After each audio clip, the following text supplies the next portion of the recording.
दोस्तों, नेपाल के प्रधानमंत्री ने एक बार फिर सीमा विवाद को भड़काकर भारत को उकसाने की कोशिश की है। नेपाल के प्रधानमंत्री का कहना है कि नेपाल ने भी भारत की जमीन पर कब्जा कर रखा है। 24 घंटे के अंदर ही बवाल इतना ज्यादा मच गया कि नेपाल के अंदर माफी मांगने की मांग उठ रही है। इसके अलावा चीन से सामने आई सैटेलाइट तस्वीर ने दुनिया की महाशक्तियों को चिंता में डाल दिया। चीन की तरफ से परमाणु ताकत का ऐसा प्रदर्शन किया गया जिसने भारत, अमेरिका और रूस तक को हैरान कर दिया। इसके अलावा साल 2026 की दुनिया की सबसे पावरफुल एयरफोर्स की रैंकिंग भी सामने आई है। जानते हैं इन तीनों खबरों के बारे में इस वीडियो में एक एक करके डिटेल में। नेपाल के प्रधानमंत्री बालेन्द्र शाह ने संसद में एक ऐसा बयान दिया है जिसने भारत और नेपाल के बीच चल रहे सीमा विवाद को लेकर नई चर्चा छेड़ दी है। अब तक नेपाल की ओर से लगातार ये कहा जाता रहा है कि भारत ने नेपाल के कुछ इलाकों में कब्जा कर रखा है, लेकिन इस बार प्रधानमंत्री शाह ने कहा है कि प्रधानमंत्री बनने के बाद उन्हें यह जानकर हैरानी हुई कि कुछ जगहों पर ऐसा भी हो सकता है जहां नेपाल उन क्षेत्रों पर मौजूद हो जिन्हें भारत अपना हिस्सा मानता है। हालांकि उन्होंने ये भी दोहराया कि नेपाल अब भी कालापानी, लिपू लेक और लिम्पुआधरा जैसे क्षेत्रों पर अपना दावा रखता है। नेपाल का कहना है कि ये इलाके उसके हैं, जबकि भारत इन क्षेत्रों को उत्तराखंड का हिस्सा मानता है। यही वजह है कि दोनों देशों के बीच ये विवाद कई वर्षों से बना हुआ है। नेपाल के प्रधानमंत्री ने बताया कि इस मुद्दे को सुलझाने के लिए दोनों देशों के बीच बातचीत जारी है। उन्होंने कहा है कि भारत और नेपाल ने इस मामले को शांतिपूर्ण और कूटनीतिक तरीके से हल करने पर सहमति जताई है। इसके लिए इतिहासकारों, सर्वेक्षण विशेषज्ञों और अन्य तकनीकी विशेषज्ञों की मदद भी ली जाएगी ताकि पुराने रिकॉर्ड और सीमा से जुड़े तथ्यों को सही तरीके से जांच की जा सके।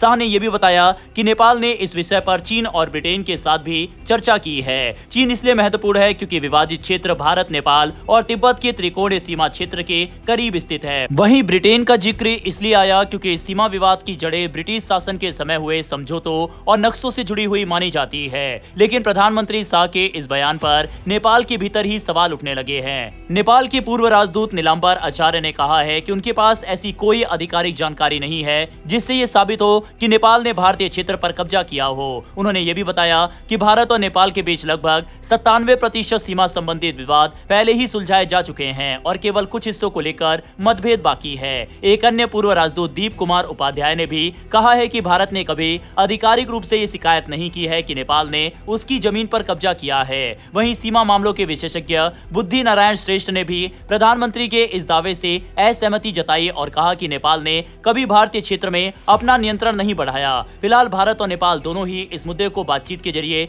सुलझाने की बात कर रहे हैं। ऐसे में आने वाले समय में ये देखना दिलचस्प होगा कि दोनों देश इस लंबे समय से चले आ रहे सीमा विवाद का समाधान कैसे निकालते हैं। अब बात करते हैं चाइना की। हाल ही में सामने आई सैटेलाइट तस्वीरों के अनुसार चीन अपने परमाणु मिसाइल नेटवर्क को तेजी से मजबूत कर रहा है। रिपोर्ट्स में दावा किया गया है कि चीन के सिंजियांग और गांसू प्रांतों में स्थित इंटरकॉन्टिनेंटल बैलिस्टिक मिसाइल यानी ICBM साइलो क्षेत्रों के आसपास बड़े पैमाने पर नए सैन्य ढांचे बनाए जा रहे हैं। इनमें लॉन्च पैड, भूमिगत बंकर, कमांड सेंटर और संचार सुविधाएं शामिल है। जानकारी के मुताबिक चीन ने 80 से अधिक नए कंक्रीट ढांचे तैयार किए हैं। इनमें कुछ बड़े अष्टकोणीय यानी 8 कोनों वाले परिसर भी शामिल है जो विशेषज्ञों का ध्यान आकर्षित कर रहे हैं। इन सुविधाओं को सड़कों, रेलवे लाइनों और संभवतः फाइबर ऑप्टिक नेटवर्क के जरिए आपस में जोड़ा जा रहा है। रक्षा विश्लेषकों का मानना है कि इन स्थानों पर भविष्य में mobile missile launcher, air defence system और इलेक्ट्रॉनिक युद्ध से जुड़े उपकरण तैनात किए जा सकते हैं।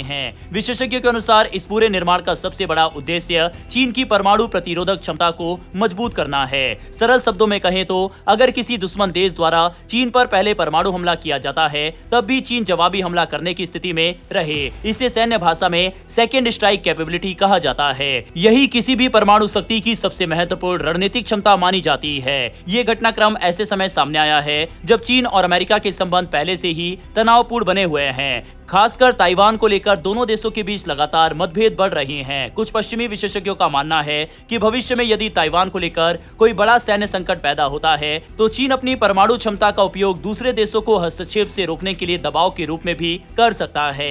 अमेरिकी अधिकारियों का कहना है कि चीन दुनिया में सबसे तेजी से अपने परमाणु हथियारों का आधुनिकीकरण कर रहा है। कुछ अनुमानों के अनुसार वर्ष 2030 तक चीन के पास लगभग 1000 परमाणु वॉरहेड हो सकते हैं। यही कारण है कि चीन की इस सैन्य गतिविधि गतिविधि पर पूरी दुनिया की नजर बनी हुई है। कुछ सुरक्षा विशेषज्ञों का यह भी मानना है कि चीन अब केवल जवाबी हमले की तैयारी तक सीमित नहीं रहना चाहता, बल्कि वह ऐसी व्यवस्था भी विकसित कर रहा है जिसमें किसी संभावित खतरे की चेतावनी मिलते ही तुरंत प्रतिक्रिया दी जा सके। हालांकि चीन अभी भी अपनी पहले परमाणु हमला नहीं करने की नीति पर कायम होने का दावा करता है, लेकिन हथियार नियंत्रण वार्ताओं से दूरी और अमेरिका के साथ परमाणु संवाद रोकने के फैसले ने कई सवाल खड़े कर दिए हैं। आने वाले वर्षों में चीन का यह नया नेटवर्क पूरी तरह तैयार हो सकता है। इससे एक तरफ उसकी सुरक्षा और प्रतिरोधक क्षमता बढ़ेगी, लेकिन दूसरी तरफ अमेरिका और चीन के बीच हथियारों की होड़ भी तेजी से हो सकती है। इसका असर पूरे इंडो पैसिफिक क्षेत्र की सुरक्षा और स्थिरता पर पड़ सकता है। चलिए अब बात करते हैं एयरफोर्स रैंकिंग की। हाल ही में जारी 2026 global fire power air power index के अनुसार भारत को दुनिया की चौथी सबसे शक्तिशाली वायुसेना का दर्जा मिला है। इस सूची में भारत से आगे केवल 3 देश हैं, अमेरिका, रूस और चीन। वहीं भारत ने दक्षिण कोरिया, जापान, पाकिस्तान, तुर्की, मिस्र और फ्रांस जैसे कई देशों को पीछे छोड़ दिया है। रिपोर्ट के अनुसार अमेरिका अब भी दुनिया की सबसे बड़ी हवाई ताकत बना हुआ है। उसके पास लगभग 13,032 सैन्य विमान है। दूसरे स्थान पर रूस है जिसके पास 4,237 विमान है, जबकि चीन 3,529 विमानों के साथ तीसरे स्थान पर है। भारत करीब 2,183 विमानों के साथ चौथे स्थान पर पहुंच गया है। ये संख्या केवल लड़ाकू विमानों तक सीमित नहीं है, बल्कि इसमें परिवहन विमान, हेलीकॉप्टर, प्रशिक्षण विमान और विशेष मशीनों के लिए इस्तेमाल होने वाले प्लेटफॉर्म भी शामिल है। भारतीय वायुसेना की ताकत उसकी विविधता में भी दिखाई देती है। वर्तमान में भारतीय वायुसेना के पास रूसी निर्मित सुखोई 30 MKI, फ्रांस के राफेल, मिराज 2000, MiG-29 और जगुआर जैसे विमान मौजूद है। इसके अलावा भारत का स्वदेशी लड़ाकू विमान तेजस भी तेजी से वायुसेना की ताकत बढ़ा रहा है। पिछले कुछ वर्षों में भारत ने अपनी वायु शक्ति को आधुनिक बनाने पर लगातार जोर दिया है और कई नए अपग्रेड तथा खरीद कार्यक्रमों पर काम चल रहा है। एशिया की बात करें तो भारत दक्षिण कोरिया और जापान से भी आगे निकल गया है। दक्षिण कोरिया लगभग 1540 विमानों के साथ 5वें स्थान पर है, जबकि जापान 1429 विमानों के साथ 6ठे स्थान पर है। पाकिस्तान 1397 विमानों के साथ 7वें स्थान पर है। ये रैंकिंग दिखाती है कि भारत की हवाई क्षमता क्षेत्रीय स्तर पर भी काफी मजबूत स्थिति में है। रिपोर्ट में केवल पारंपरिक विमानों का ही नहीं, बल्कि ड्रोन यानी मानव रहित हवाई प्रणालियों का भी आकलन किया गया है। आधुनिक युद्ध में ड्रोन की भूमिका लगातार बढ़ रही है और इसी वजह से इनकी अलग से